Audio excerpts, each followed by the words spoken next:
Hey guys, I am back, and I got two boxes today instead of one, because there's kind of an odd situation with these boxes. But this whole video, though, is all courtesy of one of my Patreon team members. So a big shout out to Charlie Huckabee, who's one of my great Patreon members, but an even bigger shout out to his kids, Slade and Ava Huckabee, who we have to thank for this video, and one of the two boxes sitting in front of you right now. So thanks, guys, all three of you. So Charlie and company just kind of saw the Kubeys KU166, thought it looked really interesting, liked it, but really wanted my input on it and wanted me to take a look at it and wondered if I'd do a video and see what I thought. And of course, you know, I said, sure, I'll take a look. So I did a little type-a-roo, click, click, click on Amazon. And strangely enough, Kubeys has two knives under the model 166. Now, I'm not talking about how sometimes they have, you know, one knife, but like one is in carbon fiber, one is in G10, or one is in titanium, you know, scales. Not like that. Two completely separate knives under the model number 166.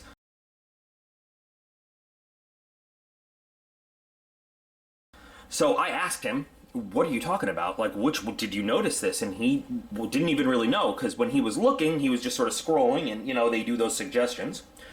And it was suggested, and he looked at it. He had no idea that there was two of them.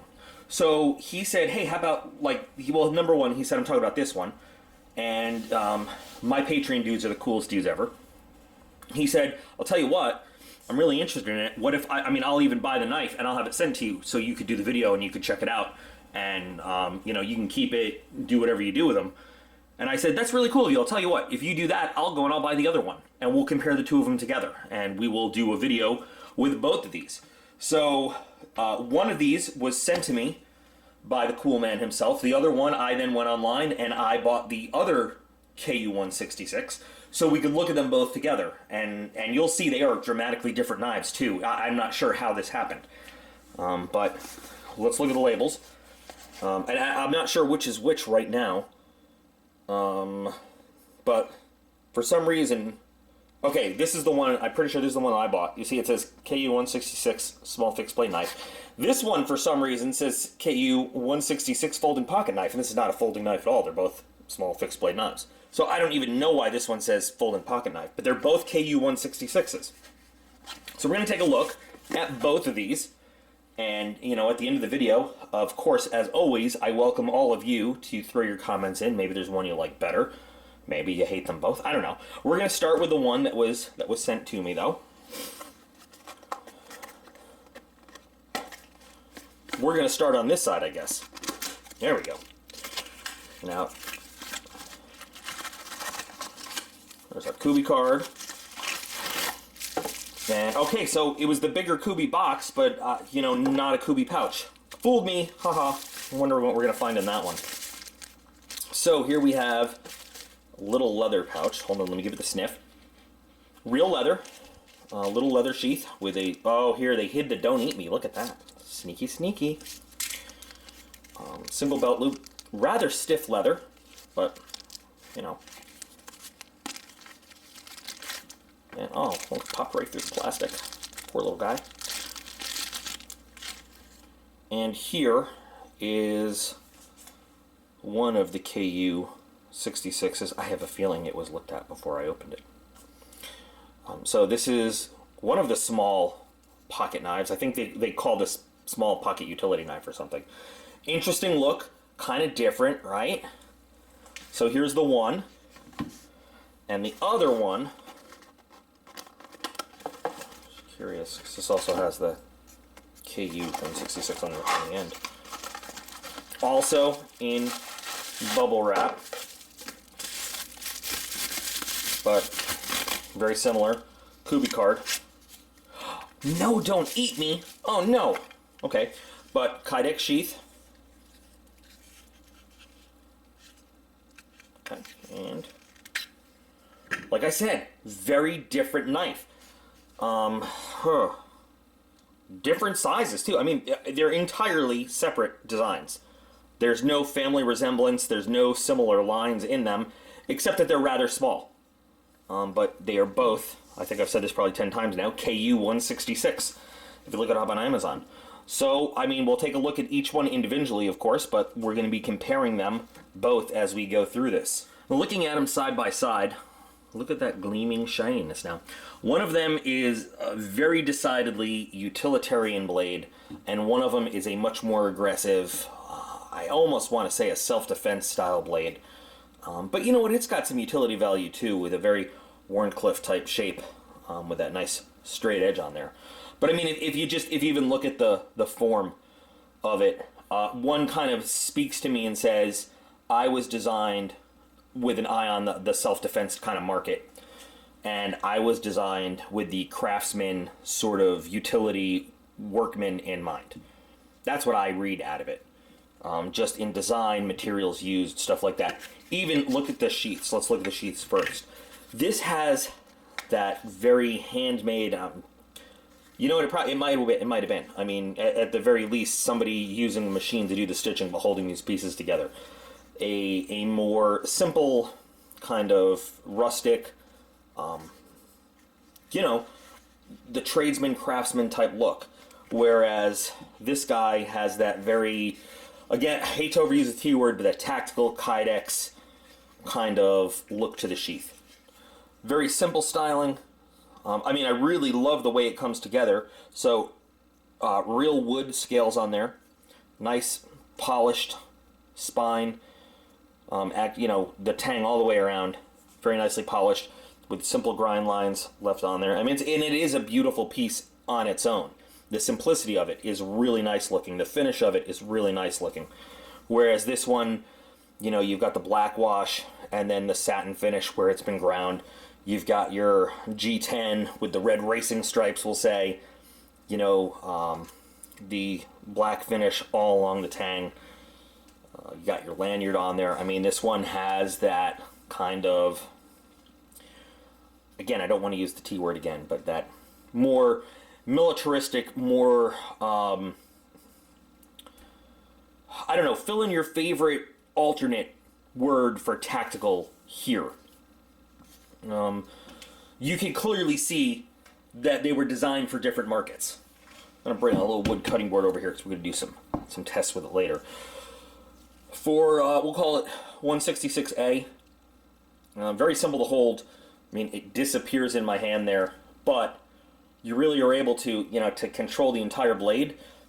You can just get your thumb across the entire spine of the knife, and that allows you, for whatever work you're doing, or if you wanted to as well, you know, index finger, whether you want to use that chisel edge or the actual belly of the blade, for whatever you're doing, outstanding control of the knife all the way around. Whether you want to use that in a chopping manner or a ulu type motion with a rotating cut, or a little bit, I mean, I don't know how much chopping you're really going to do with this, but in a chopping type fashion, even though it's a very small handle, the shape of it, the way you're able to get your finger in that super big choil there, and really hold on to it really well, it actually fits in your hand very, very comfortably, and I feel like, even though this handle is really tiny, I feel like I've got a really good grip on it. I mean, it's very easy to sort of wrap your hand around and just get that locked in your hand. It's not going anywhere, even though it's very tiny.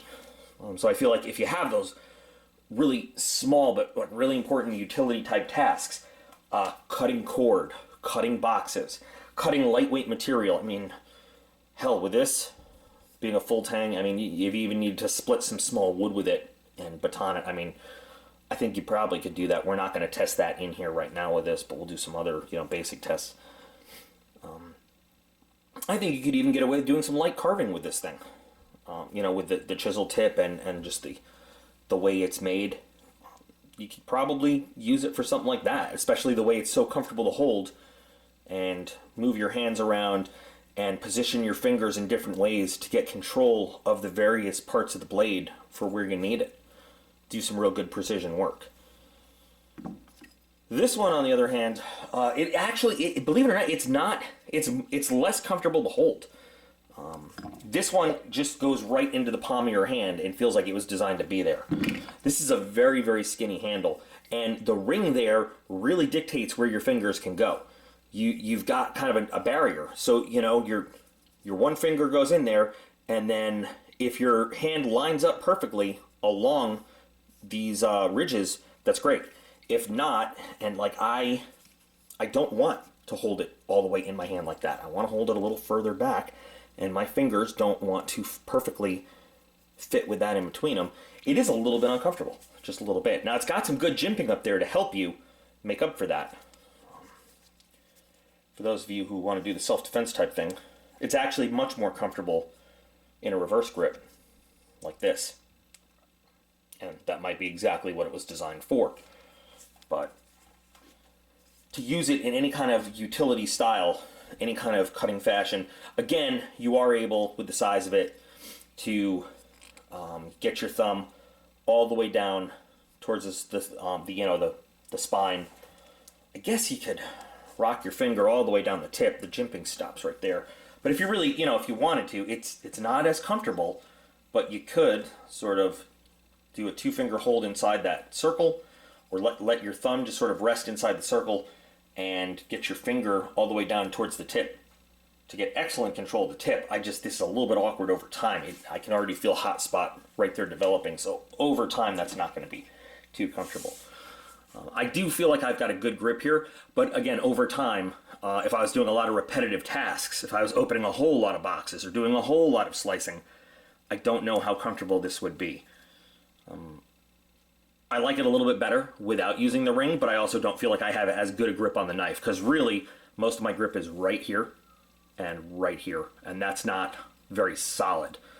I can use a little bit of this finger there, but I'm holding onto the cord mainly. That's like really where most of the grip goes when you're holding it like that. So,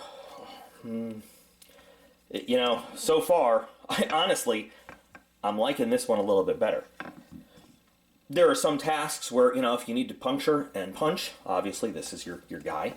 But in a pure utility sense, I'm leaning towards 166A over 166B. Although, again, bouncing back and forth, doing the you've got that really nice long utility edge on 166B, which can be useful for a whole lot of different tasks. And I'm also basing this, again, remember, I'm basing all of this off of my particular hand size on this grip. There is a great potential that somebody with either bigger or smaller hands than mine might find this grip incredibly comfortable. It's just, for me, the way I personally like to hold this knife, or I would hold a knife like this, it's a little bit uncomfortable for me. If you like to grip a knife further towards the palm of your hand, being this skinny and this slim, it might be more comfortable for you. Who knows? It seems like you've got an equal thickness on the blade either way, whichever way you go. I'd have to actually weigh them to tell you which one weighs a little bit more right now. I think convenience of carry, probably I gotta go with the Kydex sheath, because it's just, frankly, easier to pop that in and out than the leather sheath, which, not that that's a really big deal, but have to make sure that that's latched and unlatched every single time. Me, personally, it's just a convenience thing. Either way, with either of these sheaths, if you're wearing this on a belt, it's going to ride very high. It's very small. It's going to be very high up on your waistband. And so unless you're going to strap this to something else, or you're going to wear it somehow further down from your, like on an extender, it's going to be really high up on your hip. I don't know how you feel about that. Which has an incredibly smooth blade, and it's always awkward to test these little chisel edges, but let's see. It's doing it. It's very nicely done. It's just a little, like I said, awkward because it's such a small blade to really test it out. But I'm just not good at it. It is very nicely done on the front chisel as well. I have high hopes for this one. Oh yeah. This, at the actual edge, this has a nice, actually feels a little convex, a little bit of a convex edge, but this with the full flat grind, I mean, this just goes straight, this there's no contest. If I was to pick one in terms of what feels more natural slicing, I've got to go with the B right here. By the way, like I said, there's no 166A and 166B. They're both modeled KU166. I'm just using those letters to help us differentiate. I have no idea how this is going to go with a blade this small. I don't know. Let's hope this goes well. So pull through. Wow. Easy. And once again, I'm afraid I didn't get it on camera because I was looking at the cord and the knife and not the camera screen. Let's try that one more time. Ready?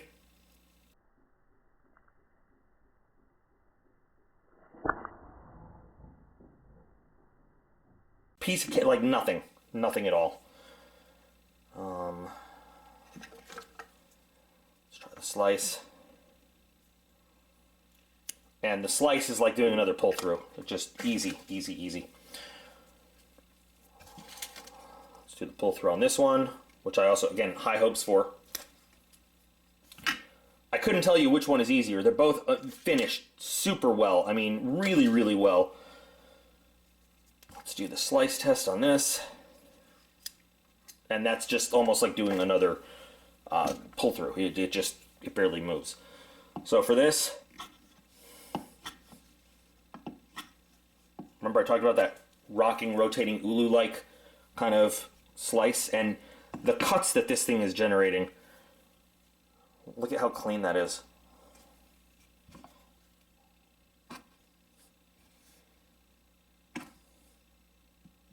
I have to go all the way down there. There we go. Yeah, we missed one string on that one. So, pretty sweet. Wow, so I mean, I was wondering if this would have the strength to do a little bit of a chop. Yeah, fly away. Yeah. Sweet. Okay. Your turn, buddy.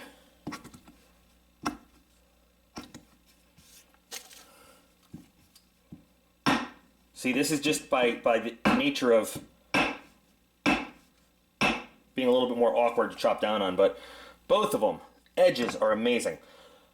Again, more utility work, easier, more comfortable, more convenient to use this blade for that kind of stuff. Just by nature of, just by nature of getting this to line up just perfectly. But again, if I just wanted to do something like slice after slice after slice after slice, you know, the flat edge of this one makes it so easy to just do that, just rock and roll right along. So there are pros and cons to both of these. Looking at these scales a little bit further, I think this is one piece. I think this is red and black G10 with just a small textured black layer on top of the red, so it's not two pieces. So if you were to take this whole scale off, you'd have just knife underneath. This obviously is a single piece of wood on there. So I think they're two good options if this is something you're looking for a small utility fixed blade. I think this, again, has some self-defense use in there. I mean, yeah, you could with this, but it's obviously not made for that. I am leaning heavily towards, like, if I had to pick one that I was going to throw in a kit or a bag or something, I think I'd probably pick this one. Just because I like the feel a lot better. It's all about what's comfortable in my hand, using it over time, and it would be this one. I do understand, though, that there's going to be a large amount of people that are going to pick this one. Maybe some people are going to go for it just because of the looks. I mean, if you're in a rough situation, you pull out something that looks like this, that might be the end of that situation right there. Just you drawing this out. This does not look like a blade you want to mess with. However, it also does, I could see a lot of situations where this would be really effective for a lot of different utility uses. Two really cool options, very different from anything that Kubeys has shown us thus far in their lineup. Stuff that I probably never would have considered had he not asked me to take a look. And I'm really glad that we did. I still don't understand why they have the same model number. I mean, they're clearly in the same sort of genre here, but you can go check it out. I have added both of these to my Amazon influencer page under video reviewed knives. So if you are interested in picking up one or both of these, I made it real simple for you. The link to my Amazon influencer page is in the video description. All you have to do is click that link, look in the list of video reviewed knives, and they're going to be two of the most recent ones near the top. They're right there for you. So now, I'm interested what you guys think. Do you have a favorite design here? If so, which one do you like and why? And it can be as simple as, I think that one looks cool. Or maybe you have something more in-depth than that. Or, maybe you just want to discuss one design over the other. I mean, we already have a giveaway going on. It's too late to add prizes, but the chances are these are going to end up giveaway knives in some forum, in some way, anyway. Although I am going to carry this one around a little bit and get a better sense for it. I really do. I like this one. I think it's got some definite value. Not saying I don't like this one. I mean, I just like this one more. Anyway, yeah, what do you guys think? Interested in either one of these? Don't forget, if you've got an idea for a video, or if you want to see me do something specific, you can always send me a video request or a suggestion. I have my email address in the video description, DocP96. Different for Q&A questions. Q&A questions are different. If you have an idea for a video you want, DocP96@gmail.com. It's in the video description. I have a list of stuff, but I'll put it on the list, and as stuff comes up, I love doing viewer requested videos. They're the best videos in the world because I know for a fact you guys want to see that kind of stuff. They're my absolute favorite kind of videos to make. So. Also, take a look at the video description. Other links there. There's a link to the giveaway video for the giveaway contest going on right now. Patreon page, Facebook, Instagram, all the other good stuff. So you guys go link fishing and do all that stuff. I'm going to clean this up. And always remember, don't ever forget, you guys are all absolutely awesome. I've got the best viewers in the whole world. I appreciate every single one of you that ever clicks a button to watch a video ever. And I'll be back again real soon.